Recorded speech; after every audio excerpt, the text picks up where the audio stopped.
across exposed coasts along the south coast of England and around those Irish Sea coasts, but further inland, those gusts near 45 to 50 miles an hour, but still a bit blustery if you're out and about on the roads. And certainly if you're out on the sea, it's going to be rather choppy. Some particularly heavy seas, I think, coming in across the Irish Sea and through the English Channel.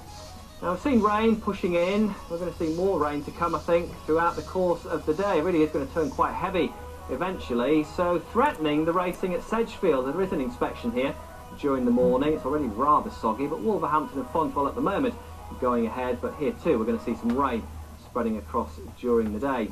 Eastern areas actually not faring too badly to start with. There will be a bit of a dry and bright start anywhere from eastern Scotland down through towards East Anglia, but elsewhere rather damp, I think. That rain lasting probably for 3 or 4 hours at least before it begins to move on. But then something a bit brighter for Northern Ireland, for Western Scotland particularly, also down through Wales and into the West Country come the afternoon. But by then you'll see that rain well set in across eastern parts of England and especially down through into East Anglia. The wind's also picking up all the while. Looking further ahead, well, certainly still the windy theme continuing with low pressure nearby. See plenty of isobars there still on the chart. That indicates that windy weather. And those strong winds pushing in a fair number of showers as well. So for Wednesday, a bit of an east-west split essentially. Lots of showers across more western areas, heavy, blustery, perhaps even thundery at times, with gales again pushing in towards the southwest. Again on the eastern side of the high ground, so anywhere from eastern Scotland down through the northeast of England. And then you're likely to see very few showers, I think, and some brightness coming through. And still relatively mild, those temperatures again into the low teens across the south. Looking ahead to Thursday, though, it all starts to go downhill again in a big way. Although, again, maybe some eastern areas not doing too badly out of it. And I think northern Scotland also hang on to some sunshine for a good part of the day. But then the rain's going to start gathering, moving up from the south. Quite a wet spell of weather, I think, for most places during the second half of the day.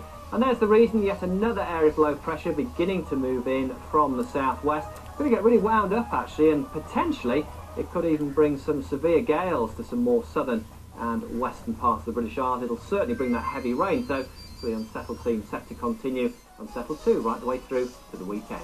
That's the weather.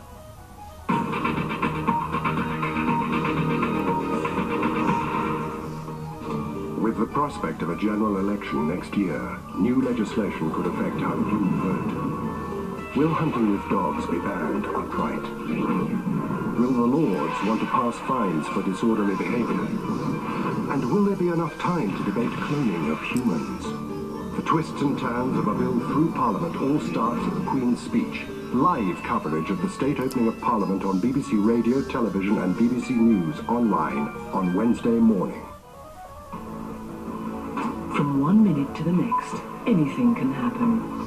To keep you up to the minute, BBC News 24 brings you the latest headlines every 15 minutes, 24 hours a day.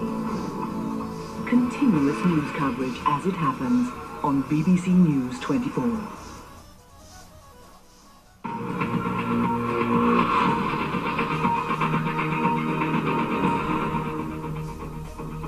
Hello, good morning. This is BBC News 24 with me, Clarence Mitchell. It's exactly 2:30, the main national and international news stories. Al Gore's chances of winning the US presidency have suffered a serious blow after a judge ruled